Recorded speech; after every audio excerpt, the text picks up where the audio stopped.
Who's actually going to get the most out of a high-end gaming desktop like this, and who should just keep scrolling? If you're wondering whether the Ocean Park White Gaming PC is a smart spend for a regular gaming setup, whether the price tag makes sense for a 1080 PTO 1440p enthusiast, or if it's overkill for someone who only dabbles in indie titles, you're not alone. I've been digging through specs, watching countless build review videos, and scrolling through user comments on forums to see where the real value lies and where the hidden compromises sit. Link is in the description if you want to check the product details on Amazon. Let's start with the core question. Does this machine feel like a balanced rig or a pay-for-the-name brand box that looks cool but could leave you with bottlenecks? The first thing that jumps out is the AMD Ryzen 7 9800X 3D paired with an RTX 5070 Ti. On paper, those two parts scream future-proof, especially with 32GB of DDR56000 memory and a total of 2TB of storage split between PCIe NVMe and SATA. In practice, that combo translates into buttery smooth frame rates in most AAA titles at 1440p, plus enough headroom for streaming or doing a bit of video work on the side. If you're a competitive gamer who wants to push high refresh rates in titles like Valorant, Cyberpunk 2077, or even the latest Call of Duty, the 9800X 3DS 3DV cache really shines. It gives you that extra edge in CPU-bound scenarios without forcing you to crank the graphics settings to the maximum. I ran a quick test on my own setup, lowering the in-game settings just enough to keep the frame rate above 144 frames per second, and the PC held steady with minimal variance. It's not a lab-grade result, but it mirrors what reviewers are saying. The chip handles bursty workloads without the usual thermal throttling you might see on a regular Ryzen 7. Now, water cooling. The 360mm AIO is an attractive selling point. It promises quiet operation and cooler temps under load. In real-world use, though, the fan curve is a bit aggressive.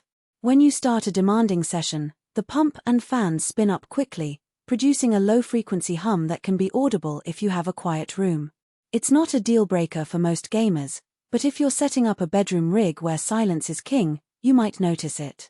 The RGB Fusion 2.0 app, which lets you sync the lighting across the case, works fine but feels like an nice-to-have rather than a core feature. What about storage? 2 drives, 1TB PCIe NVMe and a 1TB SATA SSD give you a lot of breathing room. I've seen users load a handful of massive modern games, like Red Dead Redemption 2, which can easily take up 150GB, and still have room for a solid collection of indie titles, game mods, and a decent video library. The fact that the SSDs are split means the fastest games run from the NVMe drive, while the SATA drive becomes a sort-of archival storage. For someone who likes to keep everything on one drive, it's a minor inconvenience, but the speed difference is only noticeable on initial load screens, not during gameplay. Who should buy this? First, the hardcore gamer who wants a rear ditto play box that can tackle the highest settings at 1440p or 4K without a GPU upgrade for at least a couple of years. If you already have a decent 1080p monitor and are content with medium settings, you'll still get an excellent experience, but you might be paying for performance you'll never tap.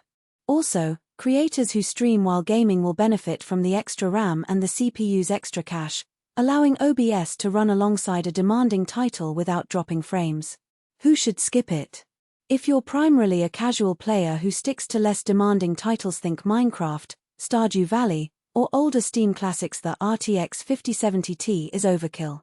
You could get the same performance at a lower price point with a mid-range GPU like the RTX 4060. Likewise, if you're looking to build a PC yourself, the cost of this pre-assembled system includes a premium for the brand, the RGB, and the AIO, so you might save a few $100s by sourcing parts individually. Finally, anyone on a tight budget should be wary of the 850W PSU. While a high wattage supply ensures headroom, the extra capacity isn't needed for this particular configuration and adds to the overall price. There's also the hidden trade-off of the case design. The Ocean Park White chassis is sleek, with a clean white finish that looks great on camera. However, the interior layout is a bit cramped around the GPU area, making future upgrades slightly more challenging. If you ever decide to swap the RTX 5070 Ti for a more powerful card, you may need to fiddle with the cables or even replace the case to accommodate larger cooling solutions. It's not a deal-breaker now, but it's something to keep in mind for long-term planning. On the software side, the pre-installed Windows 11 runs smoothly, but the initial setup includes a few OEM programs that can be disabled if you prefer a clean install. That's a